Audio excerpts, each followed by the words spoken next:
Here we are, Ducks Don't Get Cold Feet, number 40. Now, this is a milestone. Very excited. It is something that we've been working on in the background, but we've got Natasha Wakefield here from Girl Fit Method. Well done. Hello. Thanks for having me. How are you? And it's pretty exciting. I like speaking to people that actually worry about how good the food is that they eat. I do worry about it, but it's usually after the point. And I sit there and have all these regrets going back and listening to a few of your podcasts that you produce. You do TikToks as well. You're on Instagram. You're probably everywhere. But what are the key things that you've learnt about food? I mean, I'm a bit passionate about food. Yes. But I sort of I want to live in the moment. So I try not to block myself from having anything. Like, I want to keep the door open. Yeah. I don't know if you can live life like that, but can you live life being strict all the time? No, I don't think so. And I think, it's important to sort of understand that there's different purposes that food have in your life. So there's the health aspect, where we need food to provide us with energy, for health, but then there's the psychological aspect as well, because food just brings so much joy. And those kinds of foods that bring us joy usually aren't the ones that provide us with the most amount of energy, or, quote unquote. I don't like to use the word sort of like good and bad and categorize foods that way, because I just feel like they have different purposes. So I think if you're swinging on either end, that's not a great thing. It always comes down to it being somewhere in the middle. Well, it's a more balanced approach. That's what they keep telling me. And, is a diet sustainable? That's the part that I tell people I'm always on a diet, because I'm always watching what I eat. I have stints of really concentrating on that. But, do diets actually work? When we talk about the word diet, that can be just what you consume in a day, but I'm assuming you're kind of talking about like the fad diet, right? We've got intermittent fasting, Fast 800, low carb, all of that, high fat, keto. And I think the thing is exactly bang on what you said, and that is, can you stick to it? Like, can you be consistent? So really, and it also depends on the person's situation and what their goal is. And there are these sort of fad diets which can work amazing for some people. So some people feel incredible on keto, or for some medical conditions, keto is awesome for. And the same with intermittent fasting as well. But so it's not a one size fits all, and it's about finding out kind of what you enjoy and what fits within your lifestyle, so you can stick with that long term. I know that's a really vague answer, but no, it's so true. I think it is. You can't go one size fits all. Yeah. And you hear people that eat certain amounts of food, which I think I eat a lot. Like, people sit there and go, fuck, you eat a lot. And it's not necessarily good for you. But in my life, it's 80 kilos is when I know I think I'm a bit over. And that's when I'm working out. So I'm assuming some of that's muscle. Most of that's muscle. Let's say that. Yeah, but for me, I sit and go, okay, I can look in the mirror and go, yeah, I actually can sort of tell how I feel by how I look. Yeah. Now, I don't know if that's because I'm a bit vain. I don't think I'm that vain, but maybe that's what it is. But when you are watching what you eat, does it matter how you look? Like, can you be skinny or can you be overweight and still be healthy in your eyes? That's a big topic, isn't it? Because there has been a bit of a movement. I think they call it health at any size, where regardless of what your size is, you can kind of be healthy. I think genetics play a really big role. So I think back to when I was a kid, I was always skinny, always underweight, and I've just been a small person my whole life. Look at my parents, genetically, they're small, right? So for me, it's quite easy to maintain like a lower body fat percentage or a lower weight. But then there are people that from toddlers are on the bigger side. And when I say bigger, I just mean bigger boned and might sit at a larger body fat percentage, but that doesn't necessarily mean they're unhealthy. So genetics play a really, really big role. I think when you get to, once again, either spectrum, so someone that's really underweight, then someone that's really quite overweight, we know like the science backs that there is negative health impacts to that. Yeah.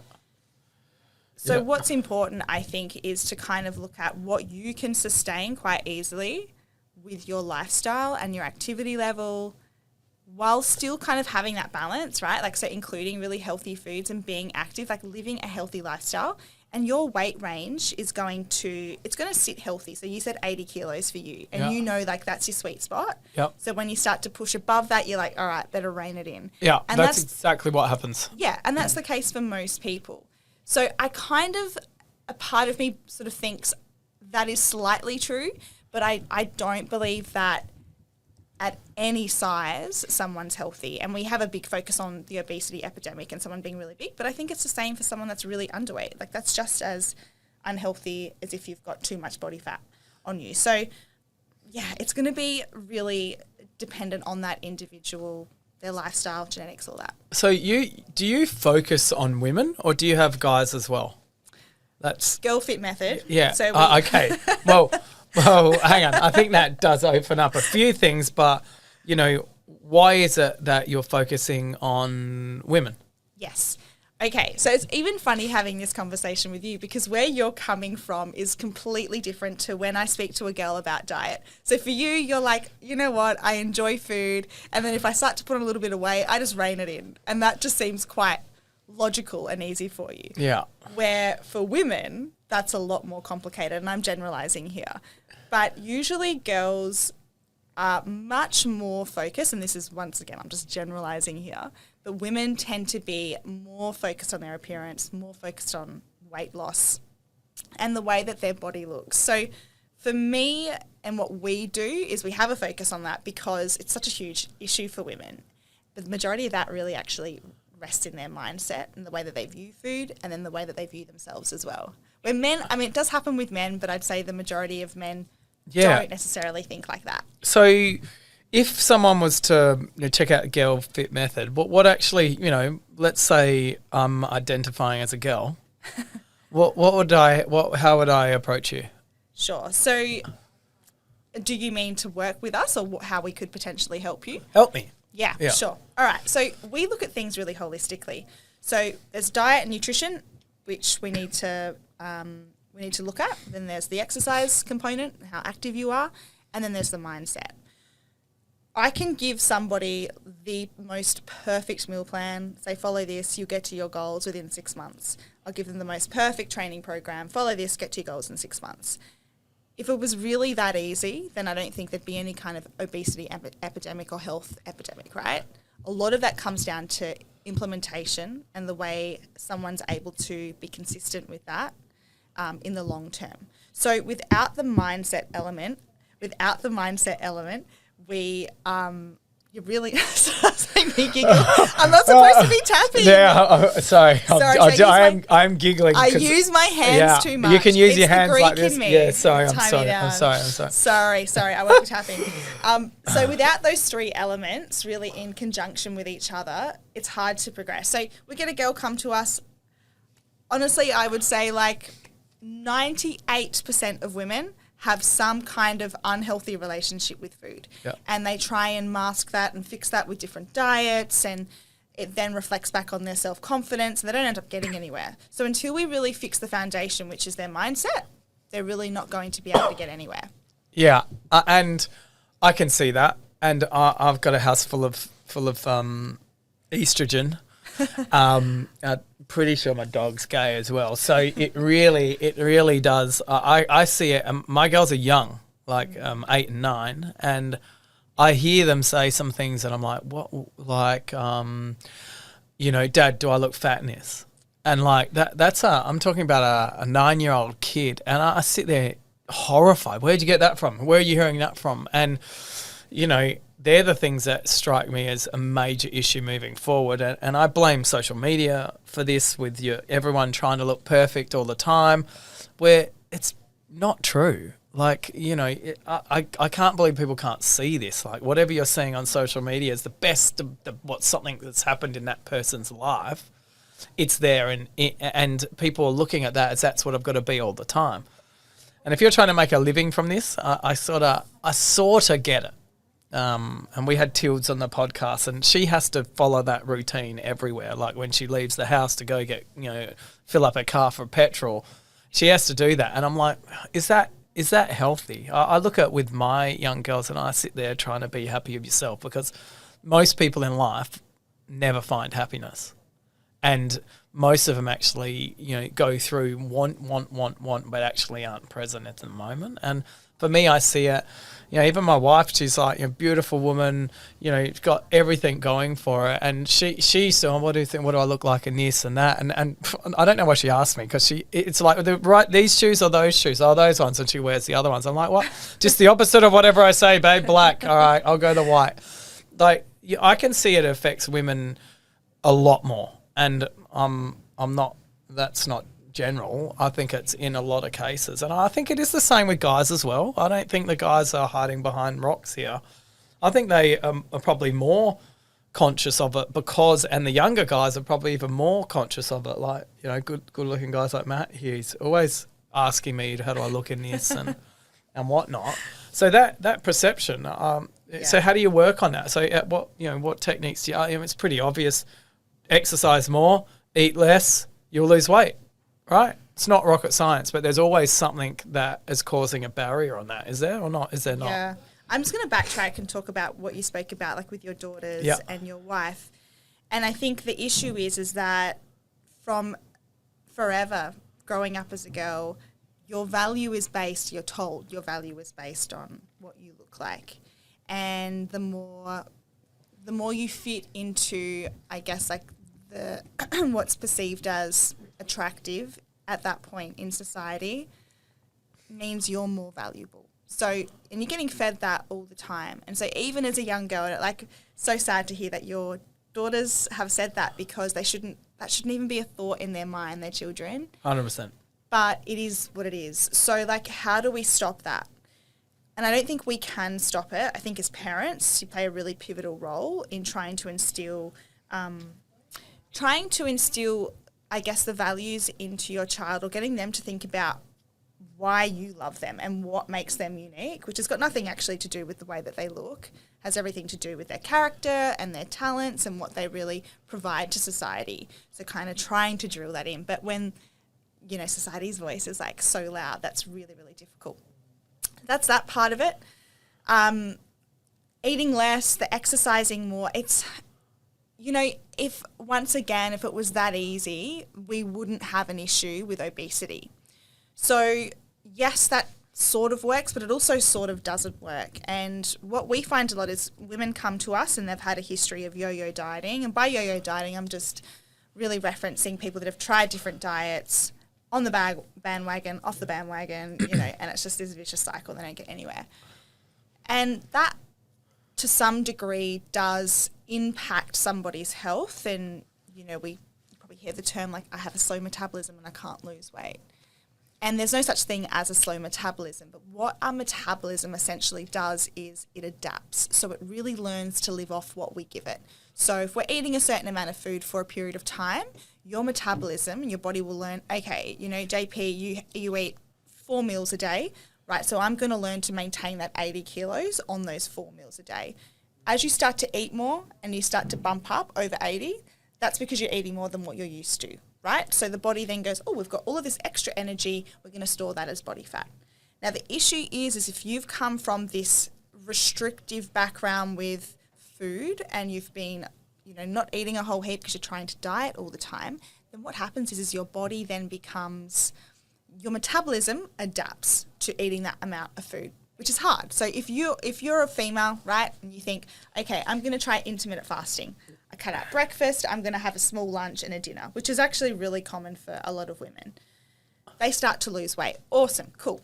And then inevitably that weight loss plateaus. So then what do? Oh, we just eat less. Cool. Okay, so maybe let's drop lunch. Now we're just having 1 meal a day.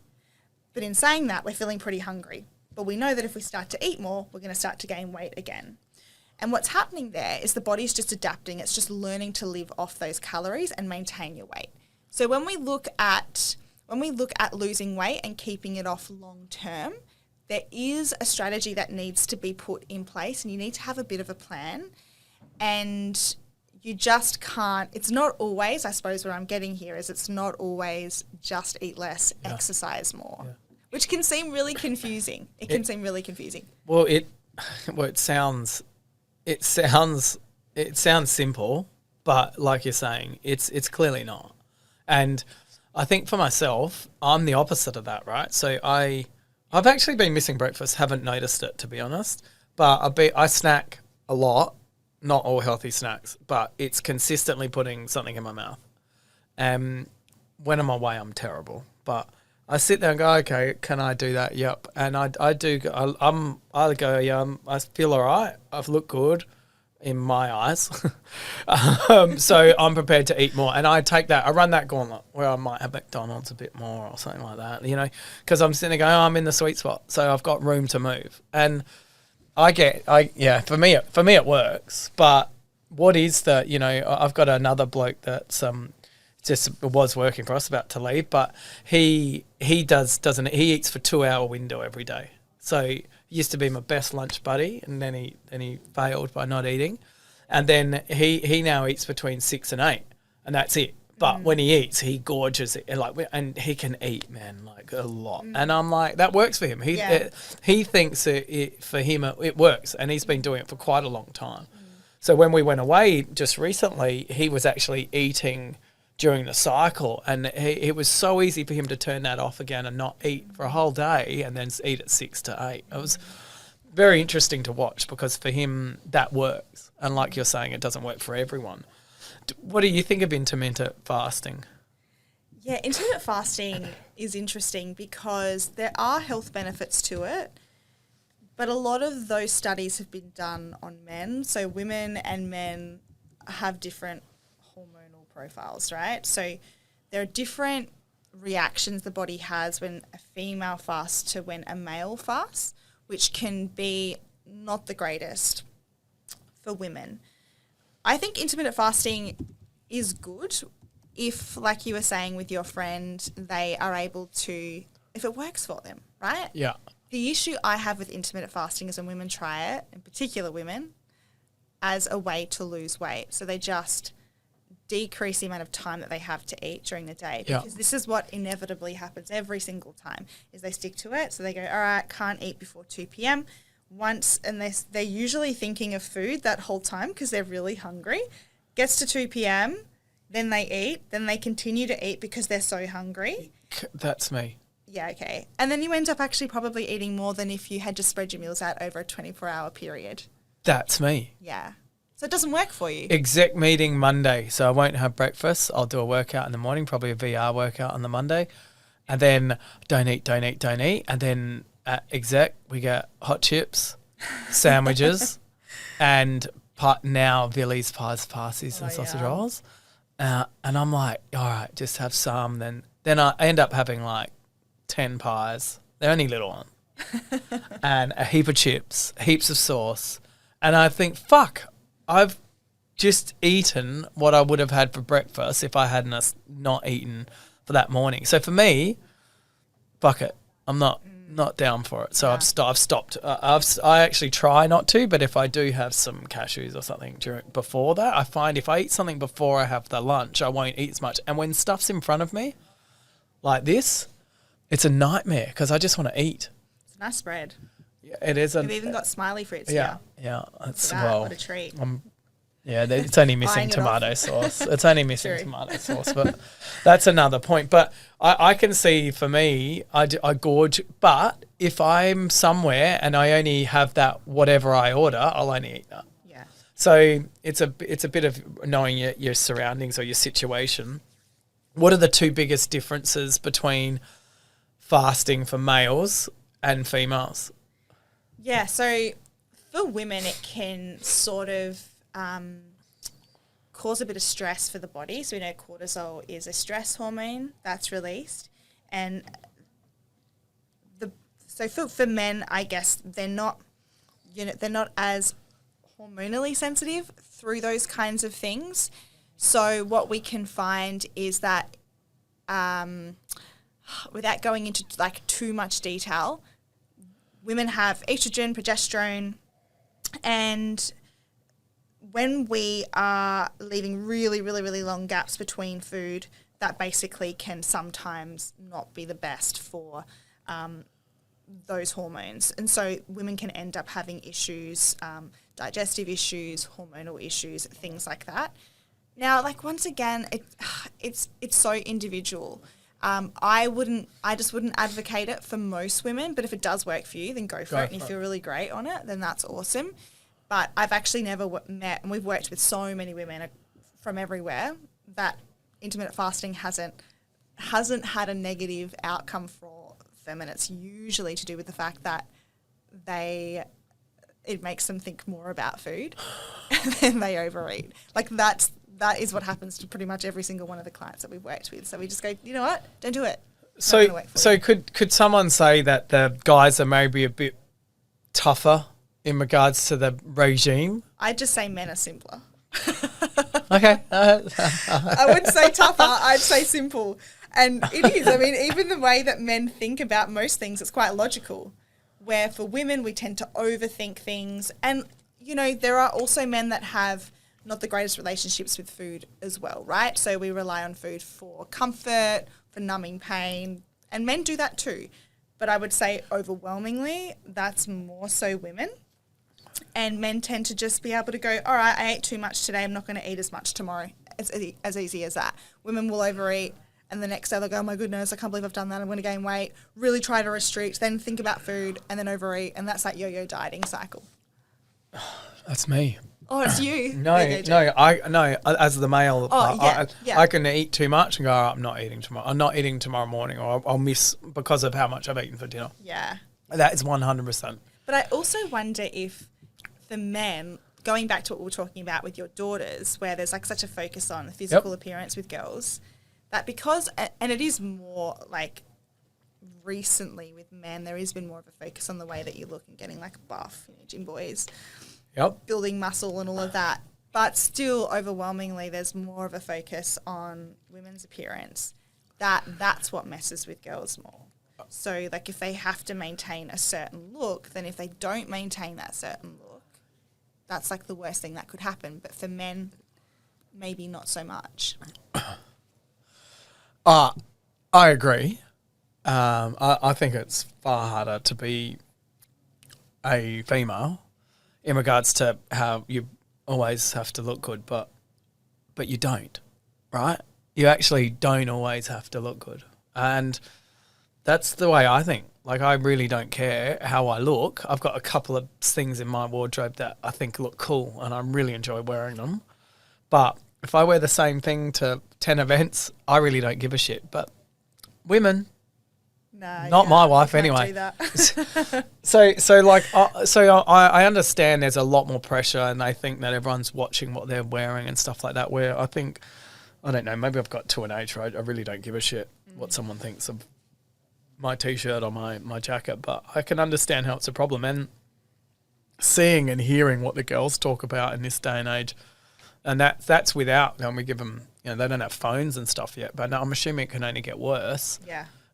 How would you think that this should be handled when specifically I'm talking about younger women? I don't know about in the guys' point of the kids' point of view, but is there something that we can do as a society?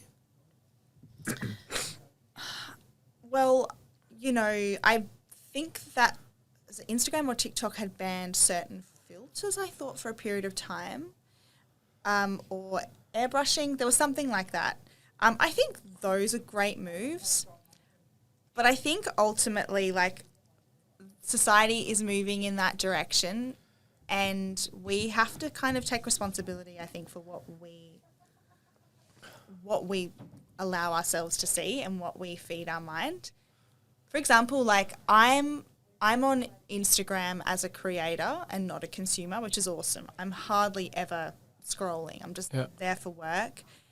And so I don't have to, so I'm not scrolling through, I'm not following, I don't know, really attractive influencers or like models and then comparing myself. But if I did that and that's all the images that I saw day in, day out, of course I would feel shit about myself, because you're comparing yourself to, like you said, probably someone's, you know, most influencers, even with myself, when I take a photo, I don't just take one photo and post it. I've got to take a fair few, and then I'm like, okay, which one do I look like the best in? Yeah. And then I'm going to post that. We all do that, right? Yep. So if that's someone's full-time job and that's all they do, then, and you're comparing, you know, I don't know, you're a young 20-year-old that goes to uni and is working part-time and doesn't have the time to do any of that, you're comparing yourself to them, then of course you're going to feel shit about yourself. But I feel like you really need to be aware. We all need to be really aware of what makes us feel like that. Yeah. Unfollow. Yeah. And that's easy. I mean, it's easy to teach someone to not worry about what people say. We had Amber in here. She's a gamer. And she said, you can just block them or get rid of their account. I mean, that's how you should be teaching people. Yeah. You know, if someone's a troll and every single person that has, I dare say if you've got 10 people following you, one of those could be a troll. But if you've got 1,000, you definitely got people that just, let's face it, are jealous of what you're doing and they've got nothing good to say. So they think up very hard things to try and be a troll. You know, everyone's got these and it's like you can just block these guys or don't even look.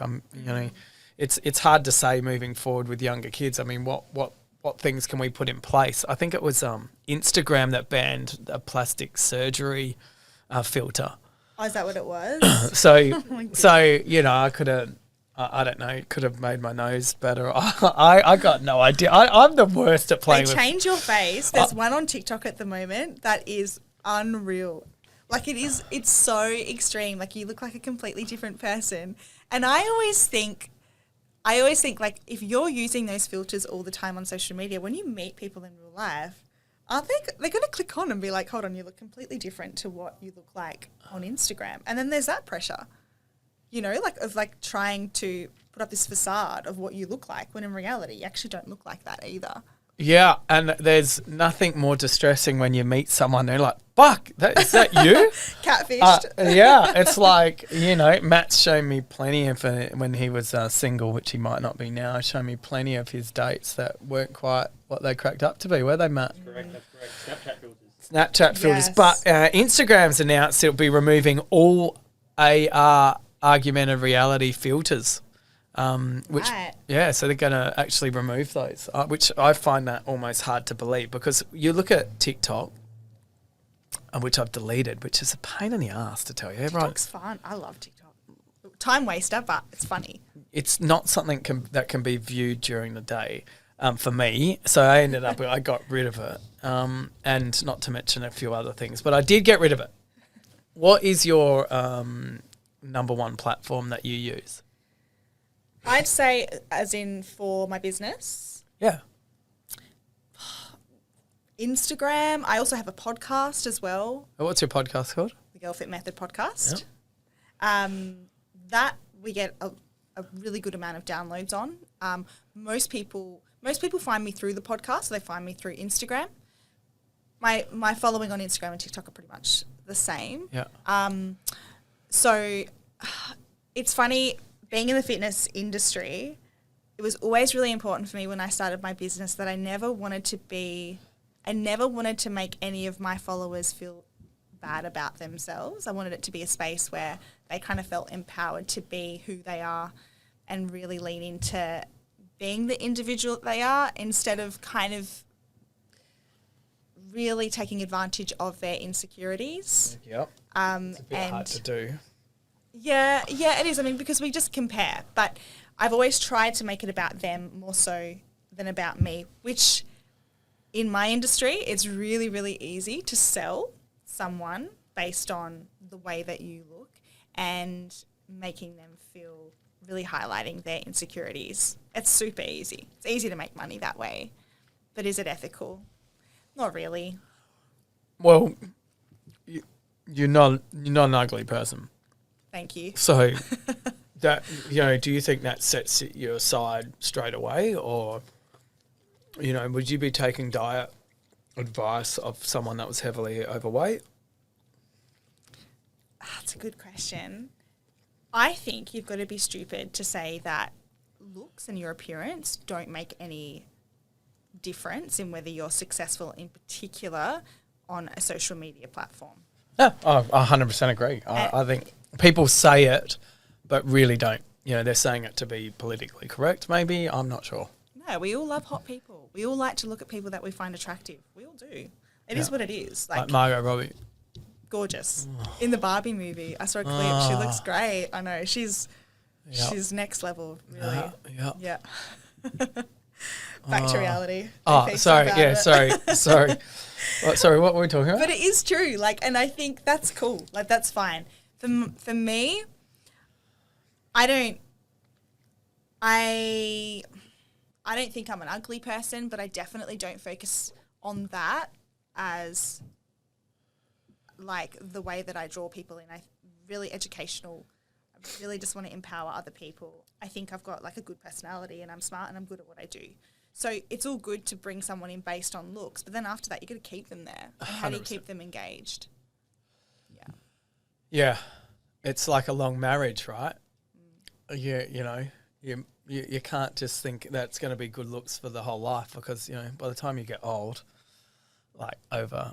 Oh, I got what is that?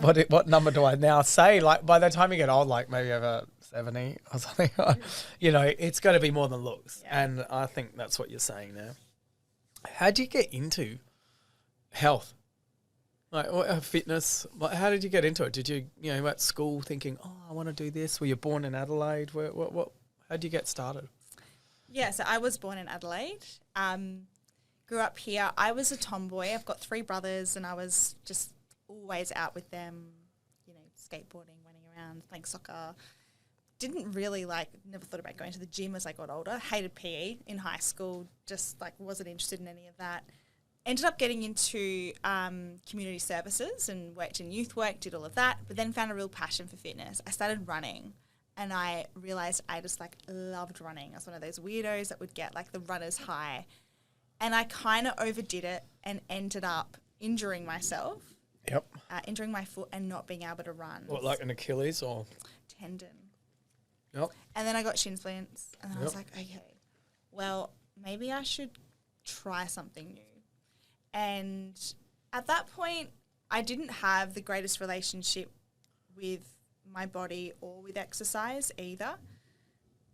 I think it's a really familiar story for most girls in their late teens, early 20s, where they usually view exercise and dieting as a means to change the way that they look because they don't like the way that they look. Yep. So I was on this journey of figuring out what I enjoyed doing with exercise, but usually the exercise I was doing was because I thought I was burning all these calories and it was going to make me lose weight, all of that kind of thing. And I was just getting absolutely nowhere. Had a really bad relationship with food. Would do the whole yo-yo dieting, binging, then feeling terrible and guilty about myself, going back to restricting, not being able to stick to that, back to binging. And it was just so frustrating.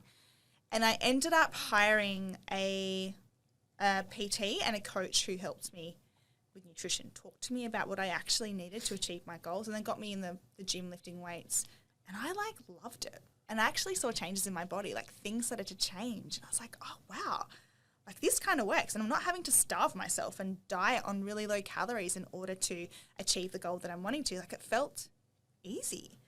And from there, so this was my early 20s. From there, I just loved it. And then I started to study nutrition, I became a PT on the side, and then I made the big jump. I was like, do you know what? I'm going to quit my job. I'd gotten to a position where I was really comfortable. I'd achieved a lot in my career, in community services, but I was just bored. My passion wasn't there anymore. And I was really nervous about changing careers, but I thought, no, I'm going to do it. I'm going to start working as a PT at the local gym. So I quit my job, and then a week later, COVID hit. Oh, shit. Yeah. And I couldn't work at the gym, and I was like, my goodness, what have I done? In hindsight, it was the most amazing thing ever because that's how Girl Fit Method was born. So I just started posting on Instagram, then started to get some online clients, so working with them virtually. And then from there, things grew. I had some content go viral. My content actually went viral in the States. So all of my following, I'd say, it's almost close to 90% is actually in the US. And that's where my business is basically located. Really? So, yeah. So what was there a piece of content that you're classing as went viral? What was there one that you can look back and go, okay, that started the ball rolling? I had a few happen at once. So it happened on Instagram and on TikTok at the same time.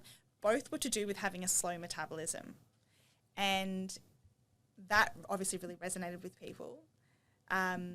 being stuck eating low calories, because I sort of shared my story about how I was able to go from like not eating a lot of food and then eating a lot more food and looking like a lot leaner. And I think for women, they're like, my goodness, like that is what I want. I'm so sick of being in the situation that I'm in and not seeing any changes. And I think that's probably what spurred it on. I think with the algorithm, it's a bit of capturing people's attention. Which one are we talking about? Both. Yeah. And then having a really good hook, you know, with marketing, being able to draw them in and be like, and really knowing who you're talking to as well, and really like their pain points. So what is your target? Yeah, so we work audience. I would say women between, you know, anywhere from 18 through to 35-ish. And I say that, but we work with women of all ages, right? But most women that have not a great relationship with food have had a history of under-eating or over-exercising or just trying different diets, and they're fed up, they don't see any results, and they want to learn how to do things the right way. Yeah. And that's what we do. That's cool. So this has only been very recent. 2019 I started. Yeah. Yeah. COVID so was 19 February. It's been a whirlwind. Wow. It's so you were not in a job or in COVID. Were you one that was working or not? No. So I had quit my job. Yeah. And then once COVID happened, I called back my boss and I was like, any chances you give my job back? Really? She's like, yeah, because I was like, I just quit. And I had a little one at the time. Like my little boy, Sonny, was under 1. And I was like, what am I going to do? And that just forced me to have to try to create content and I worked for free. I just got friends and I was like, listen, I'll, help you out with your diet, help you out with training if you just give me a testimonial. And I worked really, really hard and earned nothing for a really long time. And then quite quickly, it just started to grow and snowball. And before I knew it, I had too many clients. I was booked out with sales calls for 3 months in advance. And I was like, shit, what am I going to do here? And then I had to really learn how to run a business. How do I scale this thing? And yeah, it's been absolutely wild, but so fun. So that's such a short period of time. Talk about starting your own business. So you hit COVID, then you start. When did you start producing content, and what platform were you using? So 2019, I started creating content. That was Instagram first off, and then I started on TikTok shortly after, maybe 4 months after that. So what do you notice about the different platforms? What do you notice the biggest difference between TikTok and Instagram? So Instagram is much more curated. It's a little bit more polished. TikTok is very authentic. So it's really easy to create content on TikTok because you can literally just like chat to the camera and people like that. They don't want anything too pristine. It's really about connection and you being vulnerable and just sharing as much information. With TikTok, it's more about providing value, I would say, and building trust. With Instagram, you can have more of a strategy around your marketing and selling. But still, once again, like with posts, I think, you've got to know trends. You've got to be really good at creating good hooks, being able to speak to who you want to speak to. And then, there's Instagram stories, which is where you would really then be able to build trust with your followers and provide them with value, and then be able to let them know about whatever services that you can sell. Yeah. So when who helps you with your creating the content? Who helps you coming up with the topics you're going to talk about? Me. Just you. Mm-hmm. So it's a one-person show. I have coaches. Yep. Yeah. I have sales team, and I have some assistants that help me with the admin side of things. But marketing's my jam. Most people work with us because they feel like they know me and I'm a friend. And I sort of talked about my podcast as well. We get a lot of people come from that. So when it comes to, figuring out kind of what I'm going to chat about each week or each day, that's all in this brain of mine. But I feel like I really know who I'm talking to. And that's mainly because I've been that person as well. So I can really relate.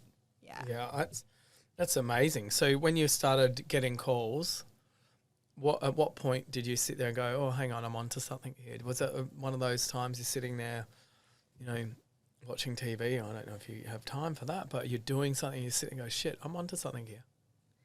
I knew before I had any success that it was going to be something. I was really confident. I just had this feeling. I was like, this is going to like turn into something. I just knew it. It was hard. Anyone that starts a business knows that the first few years is an absolute slog and you want to give up every 2 seconds because you haven't got that success yet. But I was so determined, and I just had this knowing that I had to push through because I knew I was good at what I did, and I knew that I could make a really big impact, and that really drove me to just continue to work. When things started to like grow quite quickly, I never really expected it to grow that quick and grow that big that fast.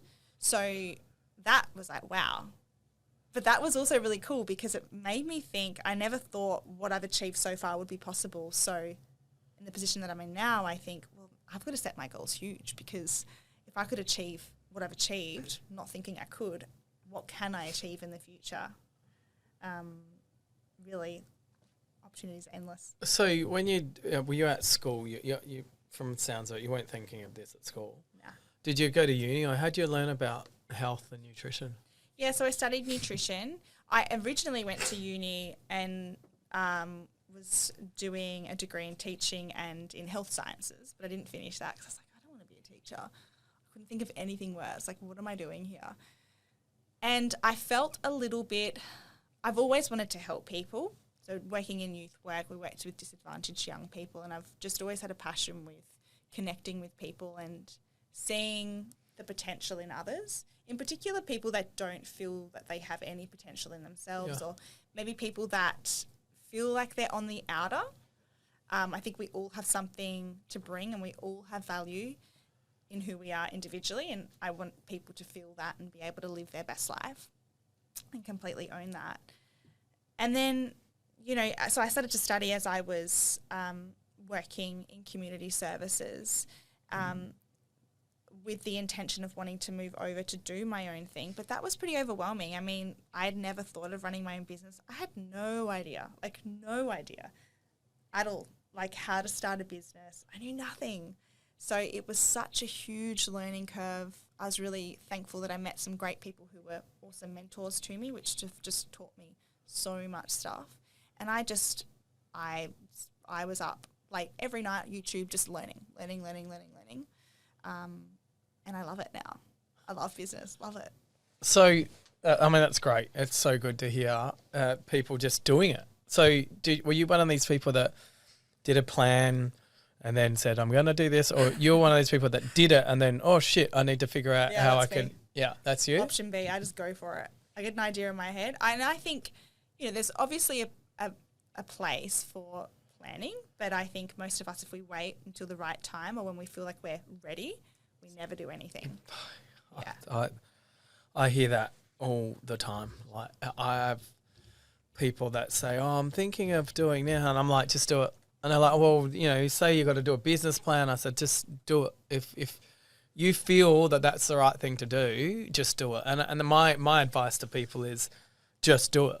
And then figure out, like, you might waste all this time and energy on a plan and get everything right, and then all of a sudden someone else has got the idea, or you sit there and put all this energy in a plan that you never do. And there's some people that just can't do it, and they need to find that person that just can do it. Yeah, and they're very different people. Yeah. I think you've got to be a little crazy and a little delusional, like, to back yourself completely when things can go south really quickly, and they do. Like, businesses fail all the time. And it's your ability to be able to deal with what the worst case scenario could be. You fail. All right. We learned a lesson. Yeah. Oh, hopefully that's what happens. I not everyone has that mindset, so it's actually great to hear that that's how you've started. So you're technically a new business. And do you have any other people help you now that you've grown it? Where you said you were 3 months in advance for taking sales calls. How do you get in contact with your customers now? Like, do you have multiple coaches, or how do you actually keep the contact with your clients? Yeah, so I run the business now, so I have coaches, and everyone's based in the US because literally all of us are clients based in the US, Europe, we have them everywhere, Asia, Middle East, hardly any in Australia. I might have, out of all the women that we've worked with, such a small percentage here in Australia, which is really funny. So I have coaches, we have, currently have a sales girl as well who's awesome, who takes all our sales calls. And then I have, like I said, some VAs that help us with communication. I jump on weekly Zoom calls with all of our clients. We have like group WhatsApp group chats. Yep. And then we have like an app where we provide our coaching as well. And that is where our client will work individually with their coach as well. So there's all different, I guess, like avenues of communication that we have, but that's the setup at the moment. I also have just started with someone who's going to help me with the podcast. So I do have someone helping me with editing it and creating clips and things like that, but I'm actually having someone come in and manage it and come up with a marketing strategy, which I'm super excited about because there's so much potential with the podcast. I do jack all with it when it comes to marketing at all. And, we get like about 40,000 downloads a month and I don't advertise it. I don't market it. So if we put a strategy behind it, I know that can really grow. Yeah, that's heaps. That's a massive audience, just for the record. Yeah. So you want to educate girls. You've made that pretty clear, how to eat cleaner, maybe eat more healthier, more exercise, like more efficiently, transform them into who they want to be. Is that fair to say? Yeah, absolutely. I just want women to feel good about themselves and not let anything hold them back from just living their life. And if that is like they don't like the way that they look or their weight, not for that to be a deterrent. Life's so much more than that. Yeah. And to, be the best version of themselves instead of comparing themselves to everyone else or what they feel they need to match up to. Shallow how? Yeah. Yeah. So, it took me a while to click on what was going on in that movie, but you got someone that's viewing themselves as extremely pretty, but in the scheme of what society is, they weren't. But that really says a lot about how you can perceive yourself as however you want, and I think people forget that, and I think that's probably that's more important than how you actually look, is how you perceive yourself. Do you think that's fair to say? Yeah, it's your reality. It becomes your reality. Your thoughts do.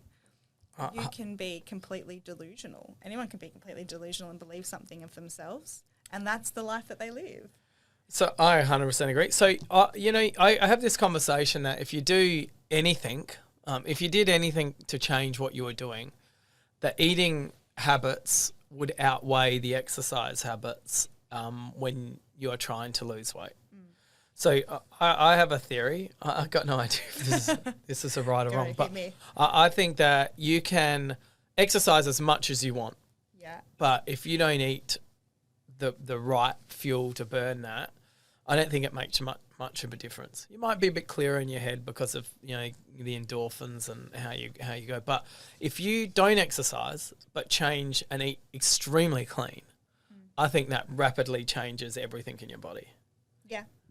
So, do you mean health-wise or weight loss-wise? I'm both. I'll say both. I think eating clean definitely is what makes you strip weight, and I think it outstrips how much you work out. Yeah. Unless you're doing marathon or huge amounts of cardio to drop weight, which some people argue that's not how you drop weight. But for me, the food is far more important than what you put into your body than the exercise.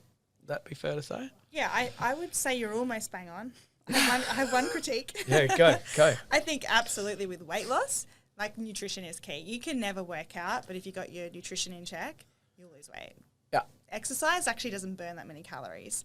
I would say the way that your body looks is determined on, yes, nutrition, but also the kind of training that you do. The only thing I would say is when it comes to health, I think there are huge benefits with exercise. Nutrition is super important, but in that aspect, I don't know, it's a tough one. I agree with you. I agree with exactly what you're saying there. I'm saying that. I think there's no doubt for me. I wake up, I need to do something in the morning, and I do a VR workout with an Oculus, and I got and I can burn 100 calories in 10 minutes on VR workouts, and that's the Fit FX. And I've been talking about it a lot because for me, when I travel, I take my Oculus headset with me. Sometimes the hotel room's a bit awkward because I can't get that small, but I'll work out, and that gets me started at home. If I do something every morning just to get blood flow, and it doesn't need to be, an hour at the gym and drive down. I can put that headset on and literally work out in my lounge room. It's a bit weird for my kids to come downstairs and I'm in my jocks and I'm boxing and stuff like that. But that for me works. And I know if I don't do that, I'm lucky enough to live in the hills, and so I can go for runs in the hills, mountain bike. So that's what I need to do. And I'm definitely a far better human being once I work out. Now, if I get my food together at the same time, it's almost a miracle. It's all come together. I have no doubt that's the right vessel. And one of the things that I've been doing recently is dropping the alcohol. I can't say Red Bull F1.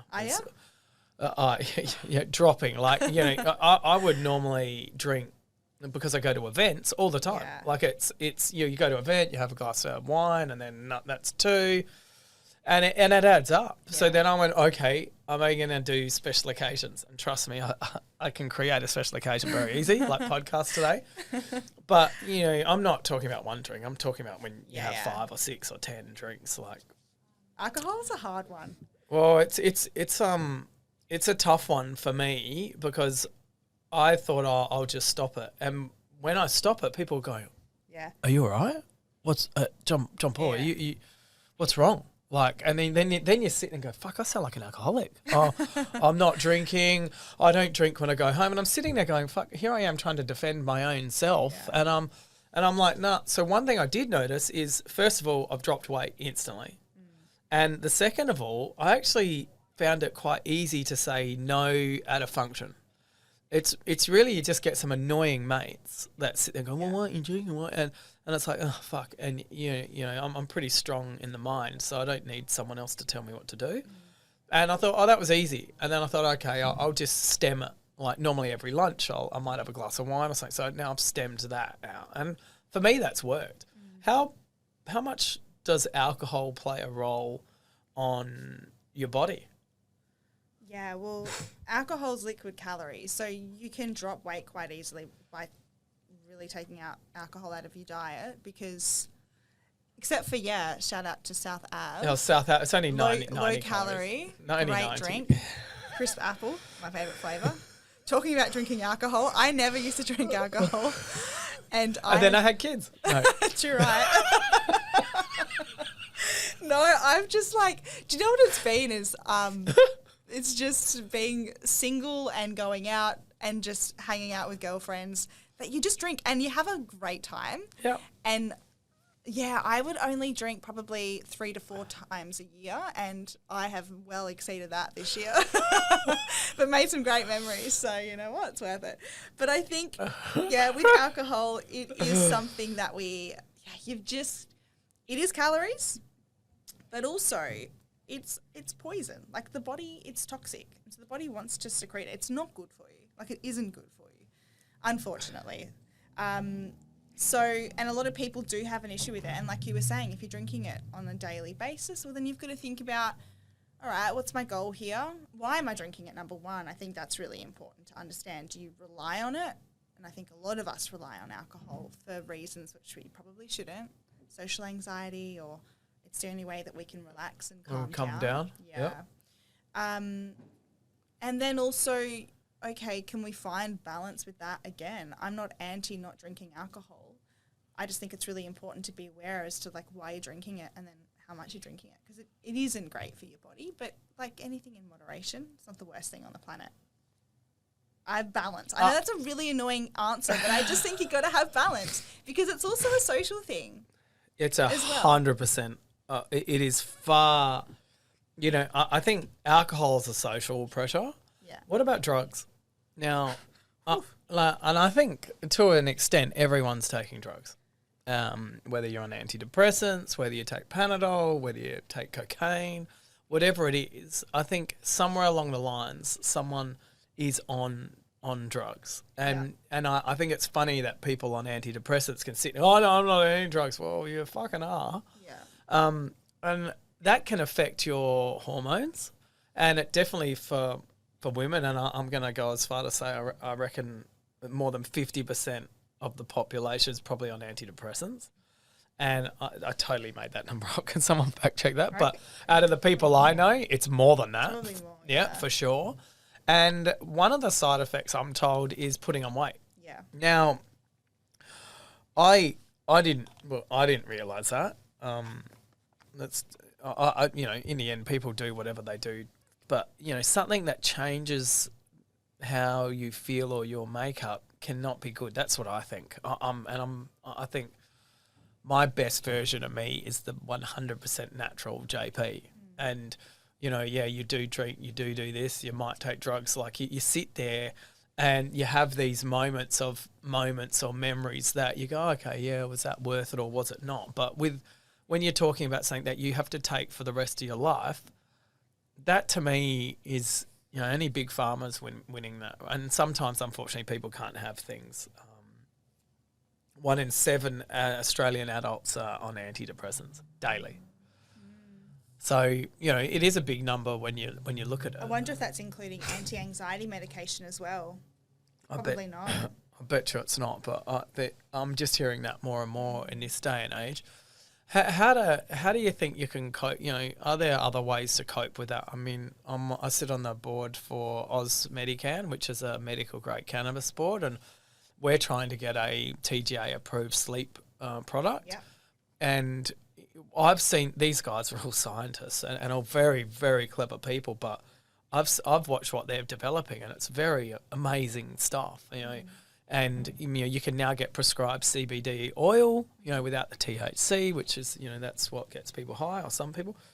So for me, I see that this is big steps forward using the technical natural drugs and CBD or mushrooms or this even ketamine at this stage they're trying to develop. Do you have any thoughts on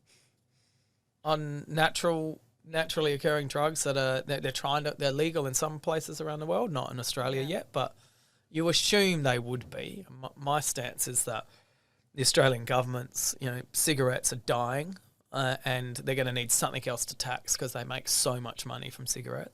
I can assume they'll jump on the CBD or the marijuana bandwagon. What, do you have any thoughts on it? Yeah, well, I've tried most of those things for myself. I'm a very open person and open-minded person, I guess. It is really interesting that I think the first, and look, I don't want to talk out of term here because I'm not a doctor.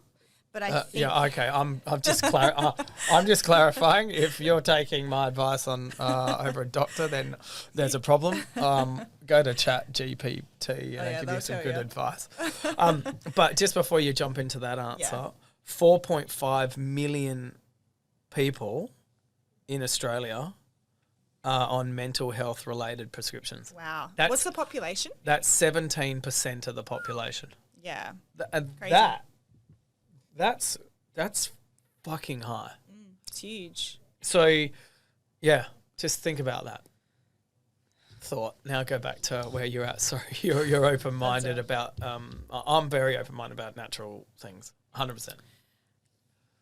I think what we should be doing before putting people on medication is making sure the other basic elements in their life are taken care of. So we underestimate the impact good nutrition plays. Exercise, just movement. And that doesn't mean going to the gym. It just means getting outside, sunshine, vitamin D, grounding, having your feet on the earth. Like these basic human stuff that we need. So many of us are inside. We don't socialize as well. We live online. And I think if we all kind of had a lifestyle shift, I wonder how many of those people wouldn't feel the need to then be on medication. I 100% agree, but it's not. And when you look at ADD, attention disorder, and you look at how quickly they put a child on medication for that, I sit there and go, fuck, well, what's the child's diet? Are they, have the parents got them eating healthy and whatnot? And in most cases, they haven't. And that's why, if you're jacked up on, I've been around kids that it's quite normal for a kid under the age of 10 to be drinking Coke and stuff like that. And it's a very, if you get your arm bent one night because you're just so tired of dealing with, all right, have a bit. But, it's sparkling water. They can treat that as their special drink for my kid. That's how I speak. But I'm around many kids that just guzzle 30 grams of sugar in one can of drink. And I'm like, that can't be good for you. And, we sell plenty of energy drinks in stores that are high sugar as well. And you see kids come in before school and it's like having 4 cups of coffee before you go to school. I don't know about you, but I'd never had coffee when I was a kid. No, I didn't. I actually didn't now I think about it. And I look at that. That's it's 100 grams of sugar in some of those big 500 mils, double 500 mil. They buy it in 2. And I sit there and I look at that and go, wow, this is crazy amounts of sugar. And, the kids, it's not like they're overweight or, in these examples that I'm thinking of, it's not like it's a problem. It's like, that's their body handles it. Don't you think that a natural remedy should always be looked at first? I think so. And just like listening to you talk, I'm just thinking about dopamine as well, because all of these things increase our dopamine levels. And now what's happening on top of that, going back to social media, us scrolling, is we get a dopamine hit when we post something and we get a like or, whatever it is. And so we require, the more you're giving yourself caffeine, sugar, these really high palatable foods, then we're just on social media constantly, your need for the level of dopamine that your body needs increases. So we start cutting that out, you're going to feel pretty shit. So we've kind of created this monster. And I think back to my childhood as well, we were allowed to have Maccas and lollies and chocolate, but in portioned amounts only at certain times. It was never a free-for-all. And I'm really happy that my parents did that, because it taught me you need to have discipline. You can't just have whatever you want whenever you want it. Can't you? Well, you can, but it doesn't tend to make you a really great adult in life. As you get older, it doesn't serve you well as you become an adult, right? You get yourself in a situation where everything's short-term gratification and people don't want to do things the right way or have patience. And so I know this is getting a little bit off topic, but I kind of think it is actually all related, because that's where our society is now. And I think that's why we're all miserable, is because we're just chasing after what's going to mask how we're feeling right now instead of doing things the right way. Just give me a tablet and a pill to fix how I'm feeling, instead of fixing the fact that I eat terribly, or I don't eat vegetables, or I never go outside, or I never socialize. What can we do there to fix that? Because that is going to make you feel so much better than taking a pill, which potentially actually might make you feel worse, and then have, we were mentioning, all of these other side effects as well. Yeah, 100%. It's interesting. I probably wouldn't have cared until I had kids. And I look at me when I was a young kid, I was smashed Cocoa Pops, Coke, 1.25 litre bottle. Well, back in the day, I had the glass bottles that I was selling at school, making good profit on. This is actually in a junior school, actually, too. I had a good racket going on there. So Or making money. Yeah, the glass bottle. Can you remember the 237 mil glass bottles? Yeah. Yeah, I was selling those and I was picking them up pretty cheap. I think I was probably swiping them. I don't even know. I don't think Dad would have been all happy. But I was thinking, we all had all this. And I look at my kids now and I'm like, yes, they get treats when they go to birthday parties and that. And Easter, what a fucking nightmare Easter's been. They get Easter eggs. And I can only throw so many in the bin. Yeah. So I get close to, not only do the kids think I'm the worst human in the world, no more chocolate. Oh, Dad, you're so mean.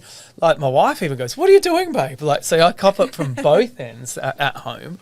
But when I look at what we give our kids, it's so much different than what I got, which was almost to get what you want. And I think I give our kids way too much as it is, because, a little bit. And I'm probably the least.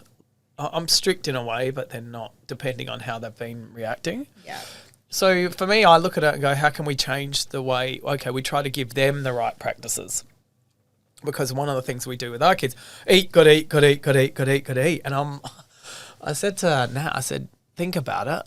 My wife's Maltese too, so and they, they get offended when you don't eat. Yeah. Right. So when I went over and visited Malta, they actually I could hear them talk, and I go, "What'd you just say?" And they said, "Oh, we're just telling them not to get offended because John Paul doesn't eat as much." Right.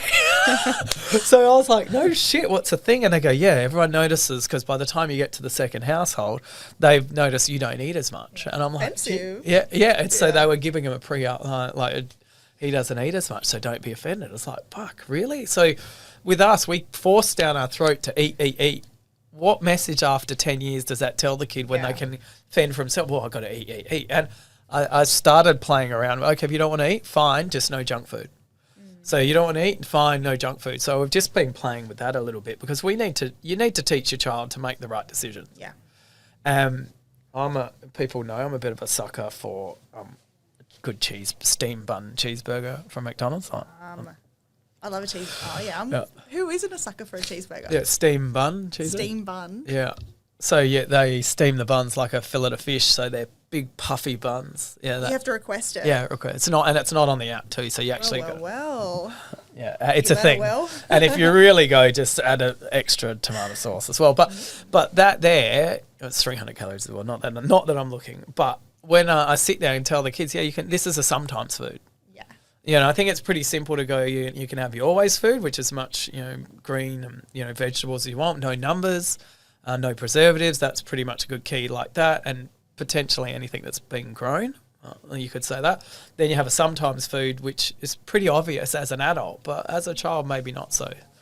Yeah, and I think it is important, though, some people go the other end and they don't let their kids have anything. And the problem that creates is that it's so forbidden. When we're told we can't have something, we want it. And I even remember going to like birthday parties, and there was always the kids whose like mum and dad wouldn't let them have anything, and they'd just be at the food table just absolutely smashing food, which then is worse in my opinion because they don't know how to control themselves around that food. Like, I'm with you 100%. Yeah, and it goes back to just food also being like the psychological aspect of food. Like, food's great. It's one of the great things about life.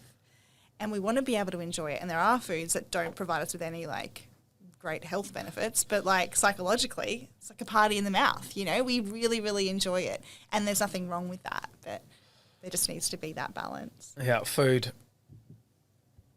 great.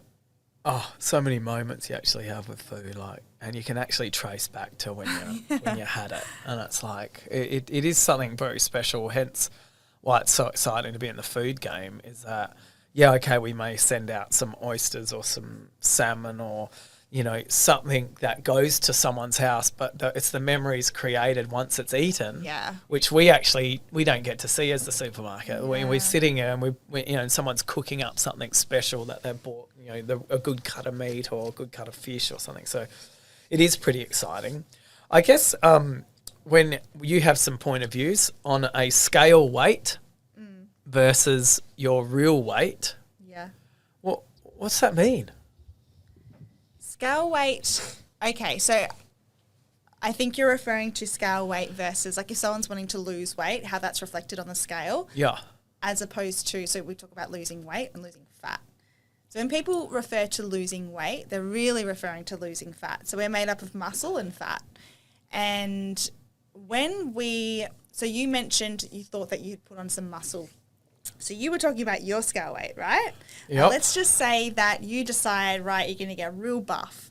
But you're also going to... That's hard work. That's not me. But It's happening. Okay. It's happening, okay? So you are bang on the diet, doing really well. You're sticking to your calories. You're getting all your protein in. You're lifting weights. Things looking great. You take off your shirt, look in the mirror, and you think, geez, I'm looking incredible. Looking jacked, looking absolutely phenomenal. Now, you step on the scale, and you might see the scale increase. Or the scale won't change at all, and you think, what on earth? It's something called body recomposition. So when we look at losing body fat and gaining muscle is more dense than fat, meaning when we jump on the scale, we're not going to see that reflected in scale weight. So our weight is made up of, like I said, muscle fat, but also what is going to influence our weight is things like how much water we're retaining, hormones, like what we ate, how much sodium was in the food that we consumed, all those sorts of things. And if we're purely relying on scale weight as a way to track our progress, if we're on a weight loss journey, then you're most probably going to get a little bit disappointed, because at some points you're going to, especially if you're pairing that with lifting weights as well, what's going to happen is you're definitely going to see changes in your body, but that's not going to necessarily be reflected on the scale. So taking progress pictures, body measurements are both really great options, as well as scale weight to track your progress. Men, once again, different. Because you guys are pretty consistent with your hormones, like for women in a cycle, like you have women that will gain a lot of weight before they get their period, say. Yep. Right? So, and then that can be really discouraging. I think, I've stuck to my diet, I've been really good with my food all week, and then I jump on the scale and I'm up, and they panic. Well, if we can take body measurements, in particular around your waist, and progress pictures, then that's going to give you a better indication of where you're heading with your progress. Honestly, scale, I just say, like, for most women, it messes with their head so much. Just get rid of them. Like, don't worry about them. What about the look? The look, well, you can look at yourself in the mirror and go, yeah, I'm on it. Okay, I find with women, no, because they will pick themselves apart. They'll look at the part of their body and they're like, I don't like my legs. My legs aren't changing. When in fact, change happens over time. It takes time to change your body. But you may have lost centimetres, but you can't actually see that. And that's why progress pictures are really important, because you'll be able to reflect back on what you looked like a couple months ago and then go, I actually do look really different when you've got that comparison. So you're saying I need to take progress photos of my wife? Yeah. Maybe have a chat with her about that first. Because she's for me, she's definitely, I can see she's lost weight on her ass. And she's like, no. I'm sure she's going to love the fact that you're talking about this on the podcast.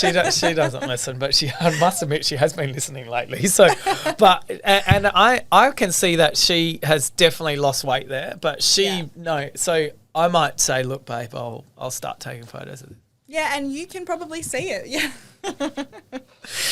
Oh, that's funny. No, it is helpful. Girls, honestly, are our own worst critic, and they can not see any changes when there are. That's fair enough. Yeah. So what are 3 hacks you can give to stop binge eating? Is there 3 tips that you can sit there, 3 hacks to stop binge eating? Oh. First of all, I'll say if it's a real problem for you, you definitely will want to go seek out some professional help when it comes to seeing a psychologist, because it can be an actual diagnosed eating disorder.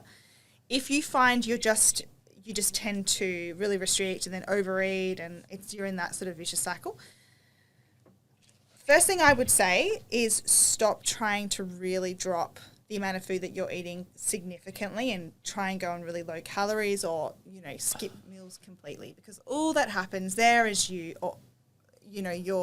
stick to it for a certain period of time. When we undereat, it has a psychological effect on our brain. We become food focused. So everything you start to think about will be food focused because you're actually hungry. And then what happens is we can feel a bit out of control around food and end up binging. So when you want to lose weight, the best thing you want to do is really actually decrease the amount that you're eating by the smallest amount to still see results. You don't want to go crazy and just drop a whole lot of food. Yeah. Cold. So was that tip number 1? That's tip number 1. All tip right. number 2, I would say, would be to make sure you're having enough protein. So women undereat protein. We need to be think about your goal weight in kilograms, and you want to times that by about 1.8 to 2.2 grams, which is going to seem wild. Most women way, way, way underconsume it. So let's say let's say I'm a woman, and I'm 65 kilos. Let's just say 70, and I'm going to times that by 1.8. Yeah, 126 grams. Of what? Protein. Yeah. That's not even a steak. Oh, no, that's a steak. A steak would be probably like 40 grams. Well, depends on the size of the steak. Chonky one from Coles or Woolworths. But girls don't tend to want to have meats. A lot of the time they'll have more carbs and fats. There's nothing wrong with that. But protein's really important to keep you satiated, and actually really is helpful with weight loss as well. So hang on, let me get this right. 126. So you're saying this is a number. Yeah. So if I was 70 kilos, I and 1.8, I could eat 126 grams per day of protein. Right. Yeah. That's what you're saying? Yeah. Okay. Yeah. That's all right. So you want to space that out. So make sure you're going to have to space 126 grams. You're not going to be able to smash that in one meal. Well, yes, 126 grams? No. I eat steaks that we go to a restaurant. It says it's 200 grams. Yeah, but not of protein. That's just 200 grams of meat. But the meat's made up of other things, fats. Yeah. So I don't know what steaks in a you're serving eating, of steak, you might get, if you're having a big steak, I'd say the top amount would be like 50, 60 grams of protein. Maybe. All right, I'll let you go. I'll let you go on Your this. cheeseburger probably has about 12 grams. 300 calories. I don't know how many. Grams of protein it's got. But yeah, go on. So protein's really, really important. So what have I said? I've said don't drop your calories too low. Yeah. Make sure you're getting enough protein. Yeah. And it was one. And then I would say my third tip would be to make sure that you're eating consistently throughout the day. Don't leave really big gaps. We all know when we leave big gaps between meals, we end up starving, we overeat. Yeah. So try and be really consistent with spacing your meals out throughout the day. See, I one of the things that I've found, I sit there and go, oh, I'm hungry, but all I need is some water. Yeah. And I'm like, oh, and I'll sit and eat. I'm terrible for eating snacks, especially chips. Oh my God. But for me, it's like I think I need to eat something. And then I have some water because water fills me up. Yeah. And then I'm like, oh, okay, that sort of suppresses it a little bit. You feeling dehydrated and feeling hungry can feel the same. Yeah. So, and a lot of us don't drink enough water. Yeah, I have every morning. I have hydration tablets, and sometimes if I drink, I'll have them before I go to bed. But I've found that's made a huge difference to my life. Hydration tablets. Yeah, like the Boost or the Hydrolyte. Yeah, so like electrolytes and stuff in there. Yeah. Makes a difference. Yeah, it makes a huge difference. And I really notice the difference in it. Every morning, that's part of my morning routine. And I'm like, okay, I don't know, it could be all in the mind. No, I think having a nice tall glass of water before a main meal, 15 to 20 minutes before a main meal is a really good idea. Yeah, the other thing I've been trying to do is eat a bit slower because I'm pretty good at I'm pretty good at eating pretty quick. Yeah. Not nowhere near as quick as my wife, just the record. Nat can eat so quick, and she's picked this up since having kids. She said, "Mate, since having kids, I've learned to eat in seconds." But I find you eat so quick, and then you go, "Oh my God, I'm full." Yeah. That's why when you go somewhere, like often if we're out with a supplier or we get taken somewhere, entrees will be ordered. And then they'll take a while because it's not like you eating at home. And then before you know it, your main comes out and you're like, fuck, I'm pretty full. Yeah. And I could actually not eat right now and I would be suffice enough. So. Yeah, eating slow, mindful eating is really important. Like not just smashing it down your mouth. Half the time we're eating really fast, we're not even present in the moment and realising what we're eating. We're just eating. Is the 20-minute rule actually a thing, or has someone just totally made this up? What's the 20-minute rule? Like if you can wait 20 minutes. So you eat and take that time, that by the time you get to 20 minutes it takes to hit your stomach, the food. So you eat and then they're saying that 20 minutes. Is that's and it registers, and then it registers. Yeah, it registers. Yes. Okay, I don't know the science behind that, but I'm all for that because I think that's a thing. Especially if you're really hungry, right? You have a meal and you still feel hungry. Every single time, if it's a good hearty meal, you will feel fine in 20 minutes, 20 to 30 minutes. But it's like it takes a while for your brain to register that it's 100% now. Yeah. The 20-minute rule's It's hard to wait the 20 minutes because you're just like, I just want to eat. Yeah, that's why the entree, if you can get entrees, sometimes I've gone somewhere, ordered entrees, haven't ordered a main, and then they'll come out, what do you want for main? So I'm like, well, you know what? I don't need anything because I've gorged. Yeah, it's a thing. I think it's a thing. So too. So we've sort of answered it, but what's more important, nutrition or training? Depends on your goal. So for weight loss, I'd say we kind of mentioned weight loss. It's going to be nutrition, but I think for a healthy, well-rounded human being, both. Okay, I get sugar cravings all the time. where I'm like, fuck, I need sugar. Is there any science behind why this happens? Or is that, and I've been getting hit up on Instagram about buying something that I stab into my arm that records my sugar. Oh, your blood sugar levels. Yeah. Oh, yeah. Is it something else? Yeah, it's hammering me. Yeah. It must know. My phone knows I get sugar. To promote it. My phone knows I get sugar cravings. So I think it's a thing. Yeah, it's a universal thing. Is there any science on this or not? Because I'm like, look, I'm hungry, but I'm not hungry. I'm hungry for sugar, and I'll start hunting it. But is it just in my mind? Well, afternoon sugar cravings are pretty common, and the main reason for that, I think, depends on your situation, but actually lack of sleep will do that too. Yep. So when we're fatigued and tired, your body's aware of that, and it just starts to think, okay, well, how can I get energy? And the quickest form of energy our body can take is sugar. And so you'll start to think about, you'll start to get cravings for sugar for that particular purpose. So there's that. With your blood sugar levels, going back to having a look at what you're eating, when we have well-balanced meals throughout the day, our blood sugar levels, and this is excluding people that have any kind of medical condition that will make their blood sugar levels a little bit haywire. Yeah. But for most people, when you have well-balanced meals, in particular protein as well, then your blood sugar levels should stay pretty consistent throughout the day. So if you're eating good, well-balanced meals, and I mean, looking at your plate, making sure you're having a piece of protein, you've got some carbohydrates in there, a little bit of fats, well-rounded, some veggies, then really you shouldn't have that issue. But what happens is like you were saying, snacking, right? Yeah. So maybe we're busy, we just whack something in our mouth and we just go on with our day, and then by 3 p.m. we're feeling tired, we've had a big morning, big afternoon, and then we're thinking, I just need to get something in me, I really feel like I need to pick me up, and that's where we can find we're drawn to having something sugary. So really being consistent and making sure you're having well-balanced meals is really important. And then a lot of the time it's just us being pretty tired. I don't think most of us get enough sleep. Yeah, speaking about sleep, I've got a Whoop band. Oh, it's now around here now. I put it around my thing. It's good. Do you like it? Love it. Okay, because I've been thinking of getting one. Yeah, so I've been on it for a couple of years now. Okay. And I thought I was getting 5 hours. And I was like, I'm fine. But what this has made me do is made me realise I wasn't. Did you say 5 hours? Yeah. What time do you go to sleep? 1 o'clock. And then what time do you wake up? 5, 6. Okay. Yeah. That's now since having this, so this is after a couple of years. So it shows you your whole history and marks it for good sleep, bad sleep, and restorative or what are they? Recovery is one of the lines.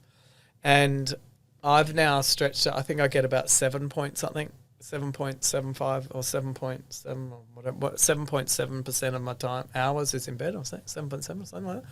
But that's how much time I'm getting in bed. Last night was 9 hours. But you slept for 9 hours, no, or you were didn't just in sleep. bed? So then it goes like REM, and then so how heavy. So you're light, you're medium, and you're full REM sleep. So it then does that, and it's relatively accurate. But when I haven't been when I'm not focusing on it, I just don't wear it. Don't want to know. Don't want to know. So I've just when I went to Dublin, I think I took it and then I lost the battery because you need another battery, and I was like, so I got back and I just didn't put it back on because my sleeping patterns were fucked. It was probably a good time to have it. Yeah. So I went, I don't want to know. And now I've put it back on. I'm like, okay, back on the horse, and it does sort of keep me a bit in line because it lets me know everything. Like when I got COVID, the night before, my oxygen level had dropped, my body temperature had increased, and it picked it straight away there's something not 100% right. And I was like, I feel fine. And then the next day it was like, boom, boom. I didn't get super sick. I just lost my voice and whatnot. But I was like, we're very in tune to my body. And the AI spits out, it tells you how you're performing.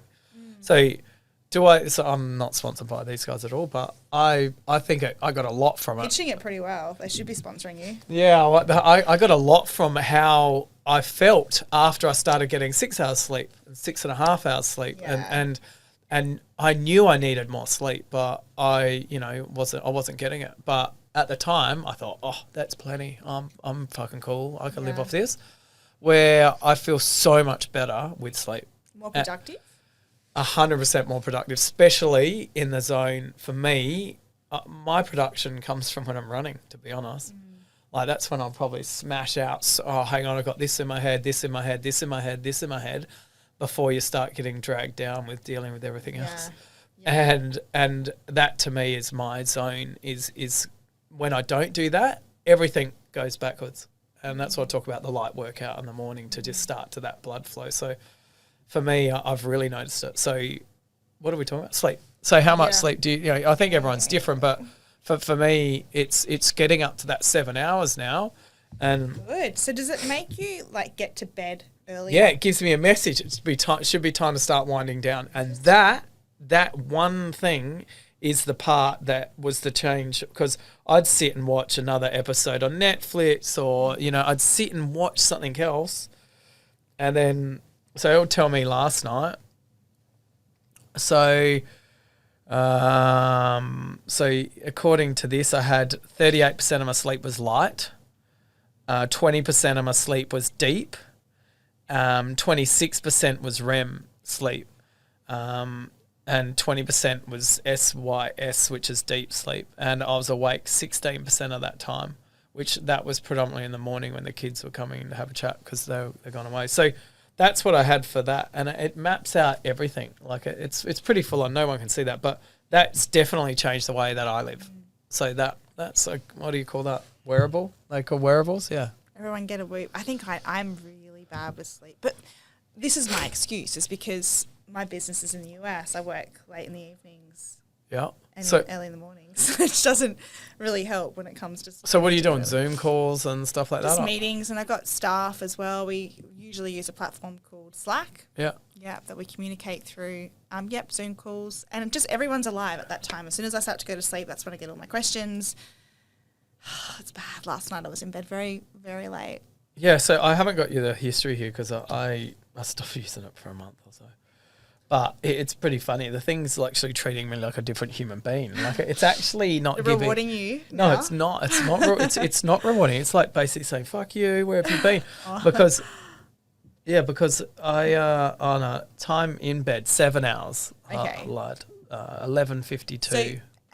So does it tell you what the benchmark is? How much of each sleep you should be? It does, but I've got a broken screen and it doesn't let me press all my buttons at the moment.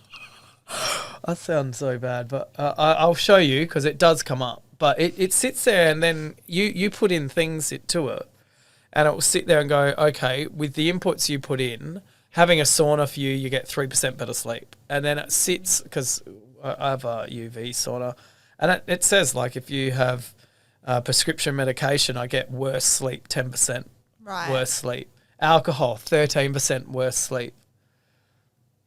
I don't sleep when I'm drunk. No, I sleep. Everyone thinks they do, and this thing makes you put in how many drinks you have. So you sit and go, yeah, drinks. You go 1, 2, and then after 10, it stops count. Yeah. Thank God for that. But now it sits there and you can count. You have to put in how many. So if I've got a nice watch, I turn it, and then in the morning I'll see it because I'll click it every turn for a drink. And that made me go, shit, that's not good. And when I look at the results, alcohol, I sleep 13% worse off when I have alcohol. Yeah, wow. And then it can dive in. Yeah, see, it can tell me. It dives into a full recovery on it too. So sometimes you don't want to know these things, though, do you? Well, that's why since coming back, I've put the fucking thing away. I blamed this hadn't rocked up because I don't like wearing 2 things on the wrist. Yeah, I usually have an Apple Watch on, but it kills the what it gives you on that. It gives you, and then the AI sits there and significant negative impact is drinking alcohol. And then it will go into how many times you've had recorded alcohol in the last whatever days.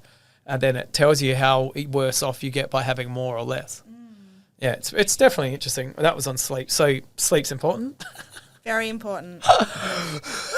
That'll do. Not that I sleep, That was JP's segment. Bravo. Yeah, sorry. Sorry, yeah. Brought to you by Whoop. Yeah, brought to you by Whoop. It's amazing. It is something that is interesting because my old man doesn't sleep much, and I probably didn't know it as a kid, but knew he was never there. Like he was always, I'd wake up, he'd be gone, and so I didn't realize. Even now, I say like, he just says he doesn't sleep much, and I was like, oh, neither do I. And back in my day, I was doing like the double night shift. I was earning extra money when I was working on weekends, so I was really pushing the envelope out and going out and partying flat out like anyone should be. And then I realized like it's not good. It's not good for you. It took a bit of a slow learner, I think, but I like doing it every now and then now. But back then it was all the time. And I look back at my life and I think, fuck, I was living on fuck all sleep. And I thought that was normal. But after getting more sleep, and it's been the last few years, I've been far better off. And my brain thinks way better. You don't realise that though when you're not. I think most people are living. You don't realise how much better you can feel until you do make those changes. You just think it's kind of the norm. Well, we did a thing not just recently. I think I said you actually don't know how good you feel until you do something bad to your body. Yeah. And, you just cruise along, everything's good, and then you have that one big night, and I'm getting a bit slower to recover, but I'm getting a bit smarter too. Like before I go to bed, I'm smashing water, they're doing the hydrolytes, or some people do Gatorade, and I'm actually thinking, oh, that works, but the other way that works is don't drink. Yeah. It does help, but you don't want to end up not living life too and get to the end and regret. Yeah. Remember that time with Johnny? Yeah. Anyway, so with fat shaming going on and social media, playing I think almost a criminal role in how that all pans out. What's your point of view on the image that we're getting from social media in this day and age? I think there's not a whole lot of fat shaming going on anymore because it's not very politically correct, which I think is a great thing. Like it's good. There's been a really big shift there.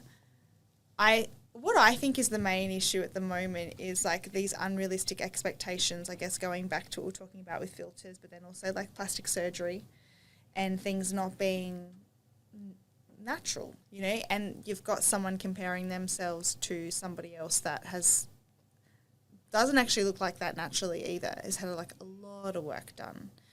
And that's like most celebrities now. Yeah, everyone on TV. Yeah. Like we were watching a movie. That was a series, and I went, fuck, that dude hasn't got Botox. And I just said it, and Natalie, my wife, goes, I was just thinking the same thing. Yeah. And I was like, fuck me, how bad is that? Is that you actually, when you see someone's expression, you actually saw it. Yeah. And I was like, wow. And Nat was thinking the same thing, and I'm thinking, how bad is that? Like, is that normal for us to be thinking like that? And when someone's bringing up a child and you've just got the deadpan face, how the fuck do they know if you're not happy? Like they're looking, I haven't pushed them yet. There's no wrinkles. Nah, I've seen Nat and Pop. They've got wrinkles. How do they know when you have pushed them to that stage? Because, you can't belt them these days, like what happened to us. You're not allowed to. That's like my daughters, you can't touch me. This is my body. And she's 8 years old. But, how can you tell? Yeah. Like, I think, look, you do you, right? Like, I agree. I think whatever makes you happy, you do that. But what's really important, and it's hard, is, especially for kids as well and young people growing up, is you also need to be aware that what you're looking at is not somebody who's like natural. They're not. They've had work done. Yeah. So you're comparing, and these people have like plastic surgeons that are the best of the best that can look at your face, which I think is so sad, and just analyze it and go, yeah, look, we can do a bit of this, a bit of that, a bit of this. Yeah. And you can maybe look better than what you did look like. Not that there was probably anything wrong with you prior, but you can enhance things, or you can fix things that you don't maybe like about yourself. The average Joe can't really do that. Yeah. So that's hard because the expectations are almost unrealistic for the average person. But that's why you've just got to be really careful about like what you let your eyes see. You're in control of that. If something makes you feel bad about yourself, unfollow. Like, just like that. It's so You're gonna do it. simple. Yeah. It's so simple. So if we could look into where you are now, and then think, okay, if I could do anything that I wanted in the world, like anything, what would you be doing with yourself? It's a big question. Just like anything whatsoever. Yeah, like, some people say I'm doing what I'm doing. Some people, we've had some interesting answers, so people flying around the world doing nothing other than traveling. But everyone is different. That's what I think. What would you be doing if you weren't doing what you're doing now? Well, if I wasn't, because I was going to say I love what I do. I love it. Last night I was up till like 2 a.m. working and I was like, I'm so tired. But then I was like, fuck, I love this. Like, I love it. I've got such a passion for what I do. So, I mean, I'm quite content doing what I'm doing. But if I could do anything, I'd be probably jet setting around the world with my family, just having new experiences and partying it up and having fun. Done. That's it. But the moral of the story, you're doing it. I love what I do. Except for traveling around the world. Yeah, minus that bit. Yeah. So if there was some advice you could give to your, like, let's say there's an 18-year-old Tash out there, what advice could you be giving them that you've learnt now at the ripe old age of, I don't know, you're probably early 30s. What is it that you could give some advice that you wish you knew when you were 18? We've had all sorts of answers on this, just for the record. I think most people are miserable because they're held back by fear. And I think if people could just not get so stuck in their own heads, it would be great. Yeah, they'd achieve so much and be happier. Yeah, just to be more happy, content, do something you love. Okay, now this is the hardest. You think those ones have been tough. This is tough. If you died and came back to life as a board game. Now, it doesn't have to be a board game. You don't strike me as a gamer, but you could be. Could be. If you died and came back to life as a board game, what board game would best describe you? Jeez. Yeah, it's hard because I've found a lot of people don't play board games. Yeah, I'm thinking about back to childhood board games. Yeah. Yeah, like there's Monopoly, Snakes and Ladders. I'm thinking Mousetrap. That was my favourite game as a kid. But I'm trying to think of a deep reason as to why I'm Mousetrap. And I was thinking, well, I'm good fun, I think. And that's a tick in that game. Yeah. Yeah. You occasionally get trapped. I do get trapped, but I escape. And then you escape. And I make it to my destination. Regardless of what comes across, I'll overcome anything. There you go. I fucking love it. That's fucking great. Mousetrap. I love that. Well, I'll just wait until that plane goes. Yeah, you just need to cut that out. Yeah. So there you have it. That's a couple hours. Have we been talking? Hour 40. Oh boy. See? We can talk. So you can talk. There you have it, Natasha, Girl Fit Method. If you want to follow any of her stuff, we'll put all the links on here. We talked about a lot of things, some deep things that I'm trying to get in touch with a little bit, knowing that my problem is coming with my young girls, and how as a society we can be better at moving forward in the way that we treat food, the way that we treat exercise, and the way we combine them all together so we can have a healthier life. And I'd like to thank you for coming on Ducks Don't Get Coffee. Thank you. That's my absolute pleasure. Thank you.